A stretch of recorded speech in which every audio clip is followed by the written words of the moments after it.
So I explain from different standpoint. I explain other one. What is ego? Ego is duality. Okay? Duality means two. Two means subject and object. I am the subject, world is object. Everything outside of I is object. That is duality. What creates duality then? What creates duality? Think. The contrast. Mind creates duality.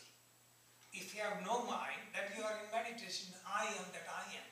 Because of mind, there is time and space. Because of mind, you are there. So, everything you consider, fear, anger, jealousy, ego, everything is a product of duality, product of the mind. So when people talk about ego, defending oneself and feeling insulted is also ego. See that? That's a subtle insult. So one recognizes that, separates, that is ego. So what is the sign you have no ego? You feel love and compassion and you don't feel anything is outside of you. Just like my hand, my fingers is part of me, I feel everyone is part of me, then you have no ego. That means love and compassion. I'm just simplifying the concept. So people talk about ego and all this get caught in the mind. They are strengthening their ego in the name of removing the ego. Right. Okay. Yes, Nick? I read your post this morning about that, and I just put the simple answer for that is we use a lot in the 12-step program, and ego is easing God out, because that's what we do. We want to. You wrote that. We want to be what we want to be instead of letting God and letting go. Yes. You know, and that's what happens to us all the time. That's what we do with our ego. God out. So if you say easing God out, easing unity out. God means harmony or universality. Easing it out means creating duality. And since you are, go ahead and introduce yourself. Yeah, I've been coming to Shanti for almost 20 years now. I'm also a 12-stepper, and I started coming here because I wanted some kind of extension into my 12-step program. And once I started doing yoga and understand more about what was in the yellow book about yoga being mental, physical, and spiritual, it kind of clicked with me, saying to myself, well, that's almost the same as 12-step program. Yes. Because there is, yoga is not a religion. AA is not a religion. Yes. It's all spiritual, and AA is all spiritual. Yes. So I kind of put the two together. So I always talk to other people about yoga. So what happened was I ran into Anne-Marie. She came to one of our meetings, and the meeting was over, and we were conversing at the meeting, and I said something about Yogi Shanti Desai and coming to yoga. And her ears perked up, and she said, "Oh, is Yogi Shanti still at 9th Street?" I said, "Yeah, he's still there." And that's how Anne-Marie started coming back. Yeah. And you were all the way across the room, and people were all talking, and I heard Shanti. Right. Yes. So again, I'm explaining sanskara. Okay, so this is short time enough to bring out what is sanskara. It's like hidden roots. Okay, when spring comes, all the weeds come out. You don't plant it; it just comes out. It's hidden inside. So deep inside our unconscious mind, there are good sanskaras and bad sanskaras, good impression and bad impression. And time comes at right situation come up on the surface. So if you have spiritual sanskaras and hidden, and you go to some group or some experience, it comes on the surface. So even if it was buried, it's like I did not see her for many years, all these things came back. So we never lose.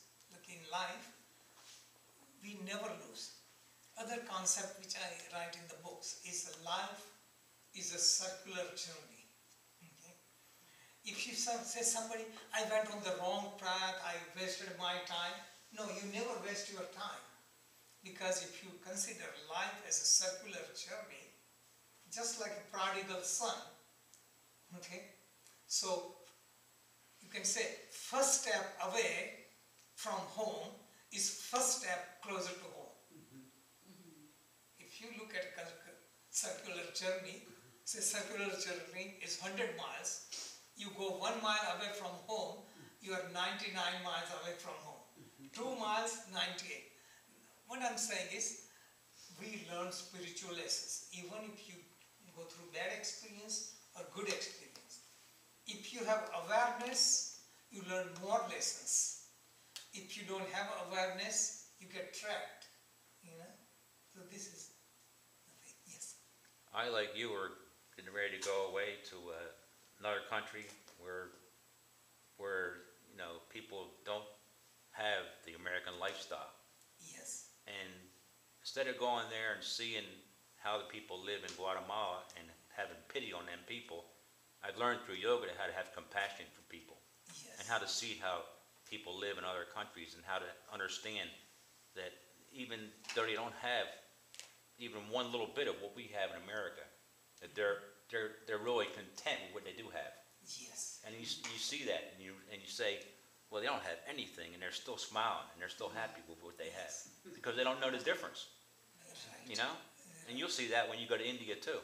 Yes. So this is why I recommend, if somebody wants to learn spiritual lesson, you can go to all the ashram you don't learn.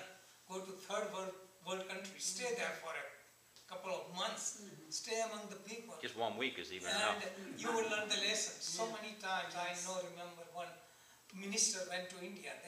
On 8th Street there was a church. He spent years in India. Instead of converting people, he got converted. Not externally, but internally, his lifestyle and everything. Because we learn so many things from them. And first thing learn is patience, perseverance, accepting hardship, and also being grateful and being happy. Possessing nothing, being happy. That's right. That's the thing you learn. And here you don't have role model. So this is good. Other thing is selfless service, I emphasize. Selfless service is a big word, but it takes time to understand. Also the concept of helping and serving, which is misunderstood. Today I wrote on Facebook, ego is misunderstood. So it could be explained. In this book I have explained quite a bit about ego. Still, it just needs more digesting, really to understand. You cannot get it by reading. You go through life and you understand it. You get it. Once you get it, you never lose it. See, most people get spiritual information from outside and they lose it, they forget it. When you get it, you don't forget it. It becomes part of it. Donna? Yes, my name is Donna, and I've known Shanti, I think, since 2005, when he was teaching at Atlantic Cape Community College. Yes. Years ago, I used to have so many classes outside. There are no classes. I have only one class.